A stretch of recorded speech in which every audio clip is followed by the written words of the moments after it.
por detrás, la cara posterior del callado se relaciona con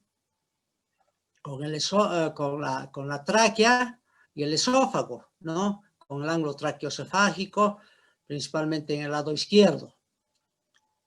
Por delante está en relación con la pleura y la cara mediastínicas del pulmón izquierdo, con el nervio neumogástrico izquierdo que lo cruza en su camino descendente, con el nervio frénico izquierdo que también lo cruza por delante del callado.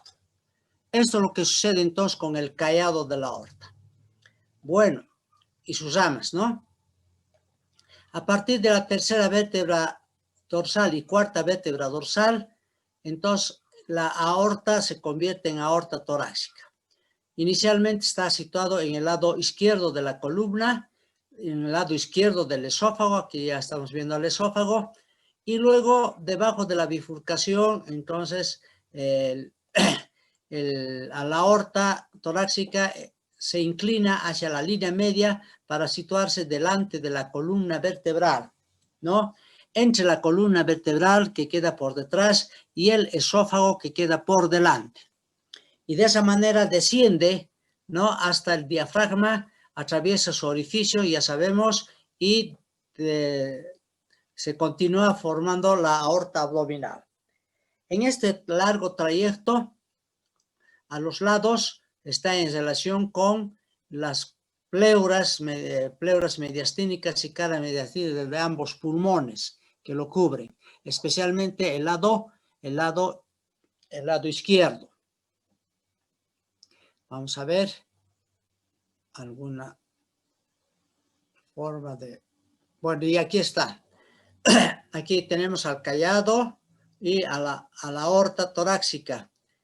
Esto es en el lado izquierdo, ¿viste? El lado izquierdo, ¿no?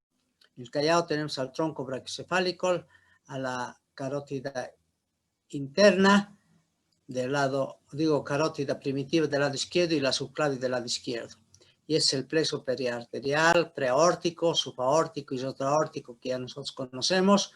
Y aquí tenemos al nervio neumogástrico, al nervio frénico izquierdo, que lo cruza por delante al callado, os repito. Y luego a partir de la cuarta vértebra dorsal, la aorta se convierte en aorta descendente o torácica.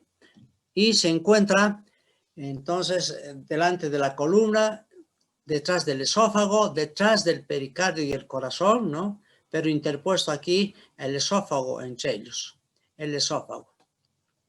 Bien, esto es lo que sucede con la aorta torácica en su largo trayecto, como estamos viendo ya en la diapositiva acá, emite sus ramas colaterales, parietales y viscerales, que las vamos nombrando, Las primeras que estamos viendo son las arterias intercostales,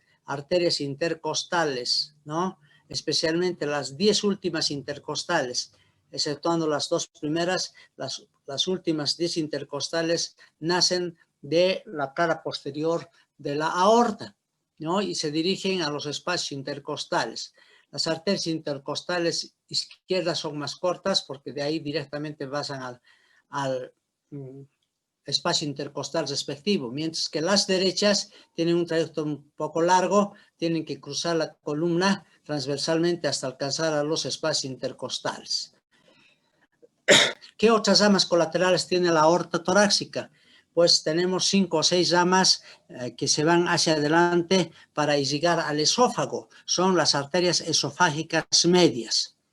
También otras ramas importantes que da la torácica son las arterias bronquiales, ¿no? Las bronquiales derechas y bronquiales izquierdas, que nosotros conocemos.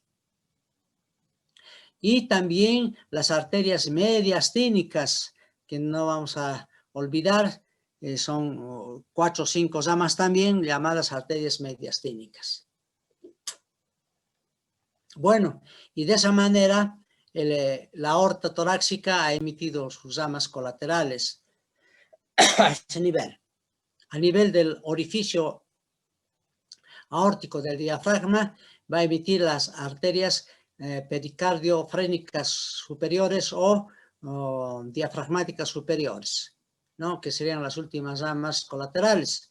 Ya debajo estamos dentro del abdomen, donde da las ramas diafragmáticas inferiores, pero eso vamos a hablar en diafragma como tal. Esto es lo que constituye respecto a la aorta de subcallado y la torácica. Como hay arterias, también hay venas. Y las venas del tórax son o del mediastino dentro del tórax, son la vena ásigos mayor, que es esta, la vena ásigos mayor, aquí mismo tenemos, y la vena ásigos menor, y la vena intercostal superior, que vamos a ver enseguida. Veamos qué pasa con las venas ásigos mayor y menor principalmente. La vena ásigos mayor y menor nacen en el abdomen por continuación con las venas lumbares derecha e izquierda. Estas venas lumbares atraviesan el hiato diafragmático derecho e izquierdo respectivamente. Y el hiato diafragmático se forma entre el pilar principal y el pilar accesorio en el lado derecho y en el lado izquierdo respectivamente.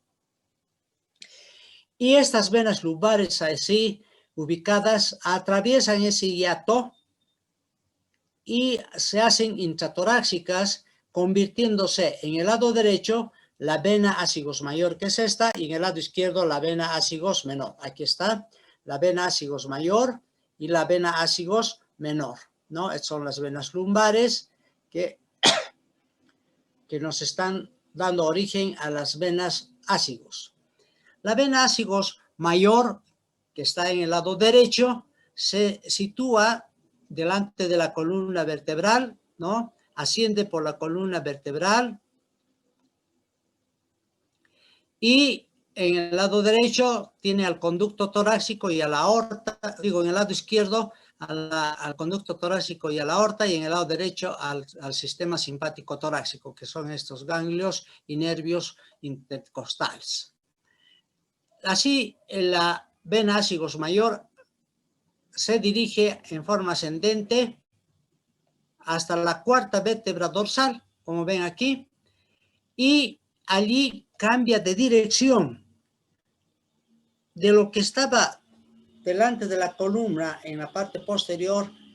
Ha de hacer un gancho o una curva de concavidad inferior que se va a dirigir hacia adelante, por encima del bronquio derecho y del pedículo pulmonar derecho.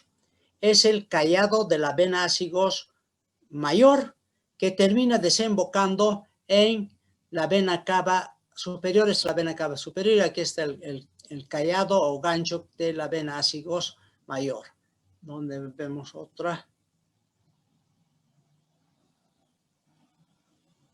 Bueno, aquí, ¿no?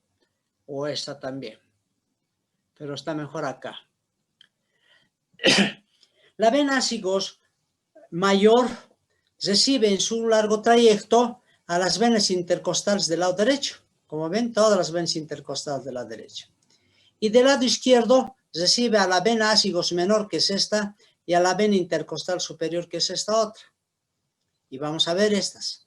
La vena ásigos menor nace de la vena lumbar izquierda, atraviesa el diafragma, se convierte en ásigos menor, primero en el lado izquierdo de la columna, se dirige hasta la séptima vértebra dorsal, donde cambia de dirección, de vertical y ascendente que era, ahora se hace transversal y cruza la columna hacia la vena ásigos mayor, donde va a desembocar.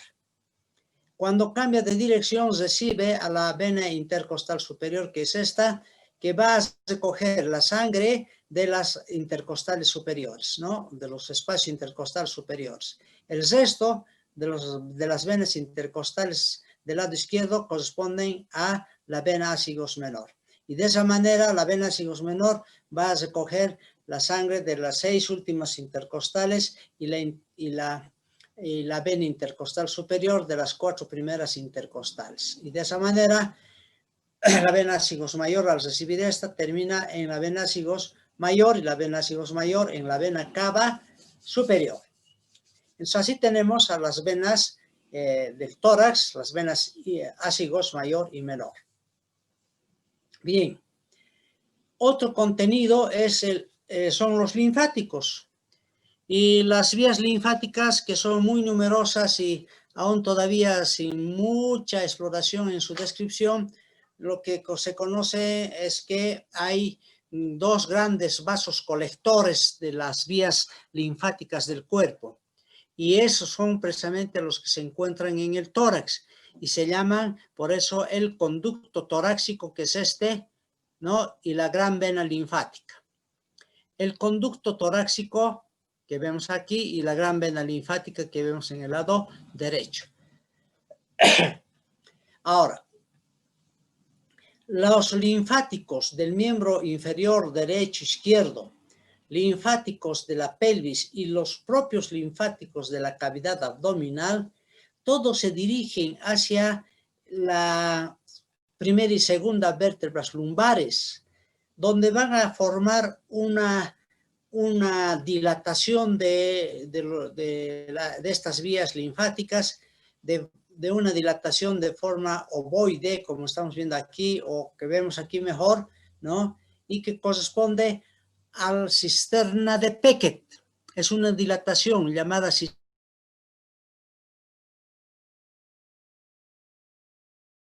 linfáticos de lo que queda debajo del diafragma, ¿no? Los linfáticos subdiafragmáticos del abdomen, de la pelvis y de los miembros inferiores. Bien, una vez que se ha formado la cisterna de Beckett a la altura de la primera y segunda vértebras lumbares, esta cisterna de Beckett da origen a un conducto, ¿no? Un conducto que se dirige en forma ascendente, atraviesa el orificio aórtico del diafragma por detrás de la arteria aorta y luego queda a su lado derecho en el tórax y se convierte en conducto torácico propiamente dicho, que asciende, como estamos viendo, hasta la séptima vértebra dorsal, donde cambia de dirección, se hace oblicuo hacia arriba, hacia la izquierda, hacia arriba, situándose detrás de la aorta, ¿no? Hasta llegar hasta la cuarta dorsal. Allí asciende por el lado izquierdo de la columna y forma un gancho o una curva que va de atrás hacia adelante y termina desembocando en el ángulo yúgulo subclavio del lado izquierdo. Y ahí está, en color verde es el conducto torácico. Este conducto torácico recibe en el tórax y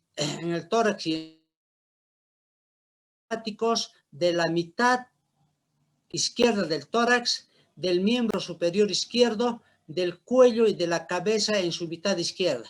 Es decir, toda la mitad izquierda del tórax, de la cabeza, del cuello y el miembro superior izquierdo son sus linfáticos que van a desembocar en el conducto torácico a nivel de su callado y de su trayecto.